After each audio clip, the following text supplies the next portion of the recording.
I bet you're worried. We were worried. We were worried about vaginas. We were worried about what we think about vaginas, and even more worried that we don't think about vaginas. We were worried about our own vaginas. They needed a context of other vaginas, a community, a culture of vaginas. There's so much darkness and secrecy surrounding them, like the Bermuda Triangle, and nobody ever reports back from there. In the first place, it's not that easy to even find your vagina. Women go weeks, months, sometimes years without looking at it. A high-powered businesswoman was interviewed, and she said she was too busy. She didn't have the time. Looking at your vagina, she said, is a full day's work. You have to get down there, on your back, with a full-length mirror separated from the wall or something like that, and you need to get the perfect position, where you're down there, and you've got your leg up, and you're looking around, and you need the perfect light, which is sometimes shadowed by the angle of the mirror, and it was exhausting. You arch your head back, and you kill your back, and it's exhausting. It took too much time, she said. She didn't have time for that. She was busy. So, there were vagina interviews, which became vagina monologues. Over 200 women were interviewed. Older women, young women, married women, lesbians, single women, college professors, actors, corporate professionals, sex workers, African American women, Asian American women, Hispanic women, Jewish women, Native American women, Caucasian women. You get the idea.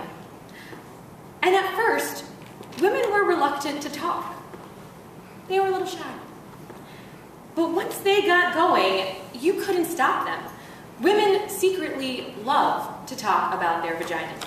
They get very excited, mainly because no one's ever asked them before.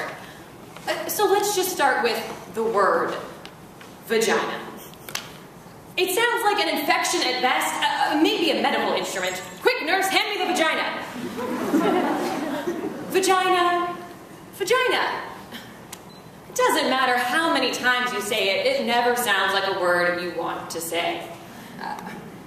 It's a totally ridiculous, completely unsexy word.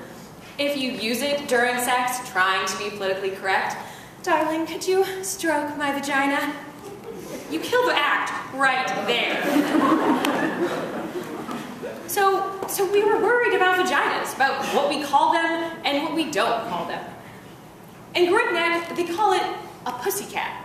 A woman there said that her mother used to tell her, don't wear your panties underneath your pajamas, dear. You need to air out your pussycat. In Westchester, they call it a pookie. And in New Jersey, a swag.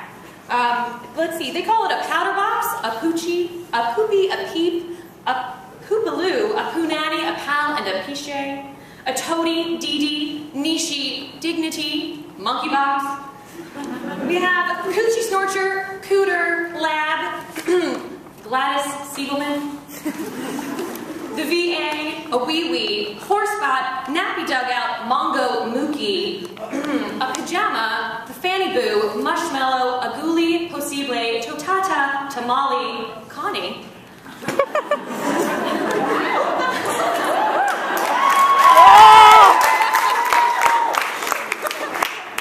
A Mimi in Miami, a split knish in Philadelphia, a schmende in the Bronx, and anything from a hoo-ha to the poon here in Geneva.